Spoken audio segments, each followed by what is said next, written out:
Hey, Mercy. Hey, Melanie. How's it going? Good afternoon, y'all.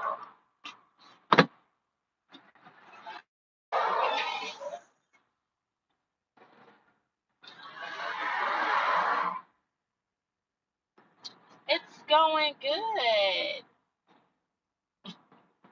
Hi, Kiki. Yes, we're doing good. Y'all know where I'm headed. Headed over to the parents. Yep, back to work tomorrow.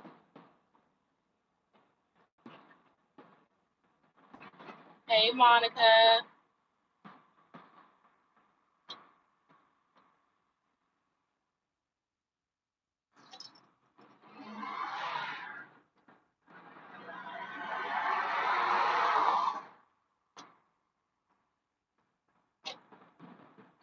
What's going on? Did anybody go to church today? Me and hubby did not go to church today, but we did listen to Bishop T.D. Jakes at the Potter's house this morning in bed. We tuned into his e-service, and his sermon was about um, the power of agreement. And it's a part of his series called Model Homes 2. He did a sermon on Model Homes 1. Me too, Ashley. That word was good. Oh, Kiki, you watched Bishop T.D. Jakes too, or did you go to the church? That sermon was good. I think anybody that has a relationship with anybody, not just married or significant others, friendships, relationships with your parents, I think anybody should watch that sermon. It was a blessing. I did take some notes on my phone. He it was a very powerful teaching. That's good, Miss Annie. How was church? And it was good. My boss actually recommended me to watch part one, so I have to go back and watch part one. But part two of the Model Home series was really good. Um, he preached on how we have to be in agreement and how being in agreement gives God glory and allows the blessings to manifest in your life and in your relationship. So it was so amazing. And for him to talk about him and his wife, about how they do different things and how it's okay to be an individual when you're married, how it's okay to do things differently. Like the way I praise and the way my husband prays are two different ways, and it's okay that we praise God differently. But when it's time to come together to establish the mission or to complete the mission of our core values, that's when we have to be in agreement. I'm gonna roll up the windows so y'all can hear me. I'm roll down these back windows for the kids. It's pretty warm here in Jacksonville. But yeah, so that's when we have to be in agreement. When it comes down to compromise and like I said, maintaining those core values of our family. If you don't have any mission, if you don't have a mission set for yourself and for your family, it is so hard, you know, to live and to have peace in your home. And he also talked about how every day when we step foot out that door, we have to fight for respect. We have to fight for our position with other people. And we should not want to come home to chaos, to have to fight with our significant others or our spouse. And it was just so amazing.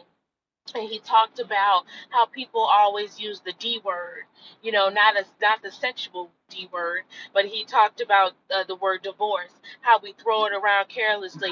And I'm gonna be woman enough to admit to you guys that I have used that word a few times in my own marriage because I was so full. My cup was so full and so frustrated because I'm trying to understand this man that I have married and with the children and everything is a distraction and trying to give him attention and I just couldn't deal with it. I'm just like, well, maybe we just need to get divorced. Maybe this is just, and he said he and his wife out of 38 years of being married have never used that word.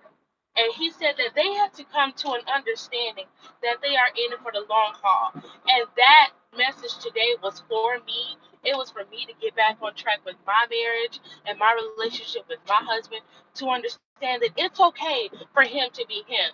It's okay for him to do what he do. Like if I'm praising God in my room by myself, he can come in, he don't have to interfere. And that's one thing that he preached about. When his wife is having her war is in her war room and she's praying and in the midst of God, and sometimes he'll walk in on her and he says, at that moment I choose not God. That is what she is doing. Oh man, it was so powerful, you guys. And I'm telling you, it was so good to know that it's okay to be Ashley. It's okay to be an individual, because I was an individual before I married him. Why stop now? But you get caught and you get caught up and you get lost in life and in everyday life, and being a mother and constant distractions, and you lose sight of your relationship when you have so many distractions. And it was just so good to just get back on track. And I told my husband after we watched the sermon, I said, babe, I understand now. I understand when you used to tell me, Ashley, why are you trying to change me? And I didn't understand it, but I get it now. And I'm like, honey, I'm so sorry I was trying to change you. You know, we're so focused on creating these men to be what we need them to be, and vice versa, you know. Not to say that you should settle, not to say that you should settle for a man who beats you or who abuses you or abuse your children. Like he said, like Bishop T.D. Jakes said, safety is first. So if you in fear for your life or your children, by all means get out. But everything else, baby, is till death do your part. And we, oh God, it was just so talked about how we have to be in line. Oh my God. We have to align ourselves. We have to be in agreement with one another. And we also have to think about, especially to the to my people on here with children, how we have to realize whenever the decisions and the things that we do in front of them, my God, is a direct reflection on them and how they will grow up and handle their problems and deal with people and deal with their relationships with people, you know? And he needs to get in the slow lane, my God. And no wonder he texting and driving. But anyway, so it was amazing to hear, that from him. And that sermon just blessed me. You guys can find it on YouTube if you want to check it out. If you got an hour or two, just not doing anything, need something to watch. It's Potter's House. That's all I typed in into the search engine, and it popped right up. The sermon, like I said, was about the power of agreement, and we just have to be in agreement with each other, even with relationships with our parents, you know. And it was so amazing because they brought my son Dexter on stage, and Dexter, oh God, he's such an intelligent young man and very articulate, and he was explaining how his parents, how his parents modeled, on how to modeled their behavior in the household, on how to handle relationships and how to handle challenges. And Bishop talked about how you are going to have those challenges, and you can't go through life thinking that you're not going to have those challenges. It's how you deal with it. And Bishop also preached about how, you know, um, when men and women have to realize that, okay, my husband is not a man with a skirt on. Okay, he's not a man with a skirt on. I'm not a man. I'm not a woman with the pants on. Okay, men or women or certain people to react or to think how we do. And he said he always asked his wife this question: what do you mean by that? When she says something, he'll mean by this. And women, we tend to take advice from our girlfriends and say, when we're with our significant other or spouse, girlfriend, she'll just come out and say, well, girl, this is what he meant by this. No, ask me. Ask me what I meant by this. So a lot of times we make decisions and jump to conclusions based on other people's assumptions and our own assumptions, which causes us to be prejudiced. And so when we do that, this is where turmoil and confusion, and the enemy likes division and confusion and chaos. He doesn't like unity. You found a model home, okay, watch it. It's really, really good, you guys, especially for my married folks. Please, guys, watch it. But yeah, it's amazing. It's amazing, y'all. And I just was like, wow. How we're always, confiding in our friends. Okay, good. Watch it, Brenda. Tell me what you think.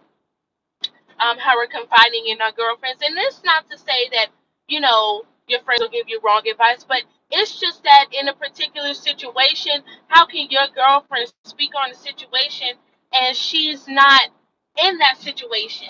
She's giving you her answer based on her past hurt and her dealings with previous men and from what she's been through in the past. So she's speaking on her experiences. And it's best to hear it, like they say, from the horse's mouth. It's best to hear from the horse's mouth. So he said, why not ask me? Ask me what I meant about that. Why are you asking her? She don't know what I meant about that. She don't know what I'm thinking or what I'm going through.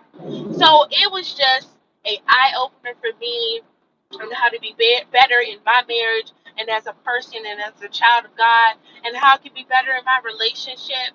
Oh God, it was amazing, y'all. I got some more notes that I'm trying to go off the top of my memory. But yeah, I got them on my phone. I took some copious notes, and y'all watch it after I finish watching. Yeah, okay. Yeah, one day when I get me some big money, I'm definitely gonna. Me and my husband, we're definitely gonna go and visit his church. I want to go when he's preaching. I want to get the full effect. you know. And he talked about how he and his wife just, oh man, just their chemistry, and oh man, his wife is just so well spoken, and oh man, she was everything. And he also talked about, um, oh God, what did he talk about? It's coming to me. It's coming to me slowly. He also talked about how sometimes, making excuses, how people make excuses for their actions because they lack something in life. For example, you know how a man grows up without his father, so he grows up, all disgruntled and dysfunctional and blah blah blah. And he said that's not an excuse anymore. You know, that's not an excuse. And just as your age, just because date makes you an adult does not mean you're mature enough to be in a marriage. He talked about how marriage is not for children. Marriage is for adults. Marriage is for mature adults. You can be an adult in age, but that doesn't mean your maturity level puts you in that position to hold that role. And so a lot of times we all get married because we say, "Oh, I love him," and his wife speaks on this. She said, "Well, when people come to me, they already haven't made it up in their mind that they want to marry this person." So I asked them, "Well, why do you want to marry this person?" And she says, "It bothers me when people say, 'Oh, because I love him or I love her.' Why do you love that person? What is it that that person does for you? What is it that you feel like you can bring to the table the table to meet their needs?" And so it was just amazing. It had me thinking, y'all, levels that I was ready to think about. So I definitely to sit and like, man, why do I love my husband? Why did I choose Tony? Was it just because I father my children?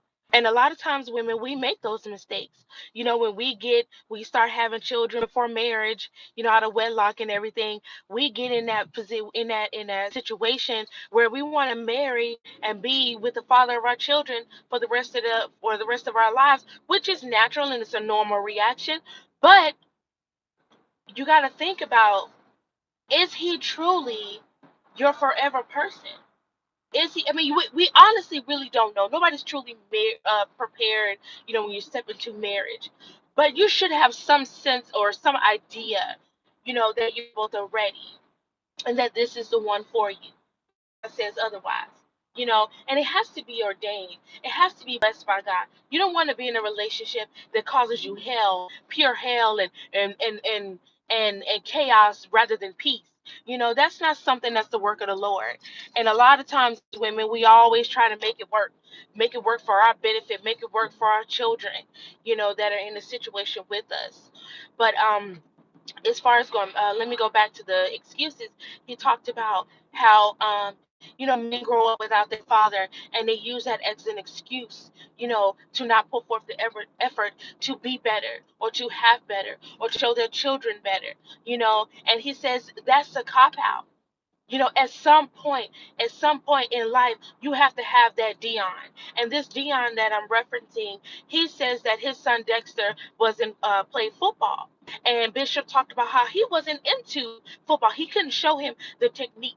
But he supported him because he came to every game, whether he had just gotten off the flight, and he made sure that he was there for his son. But he couldn't show his son the techniques and the position to get in and what to do in when he's out on the field. So he called his friend Dion to come down to help him.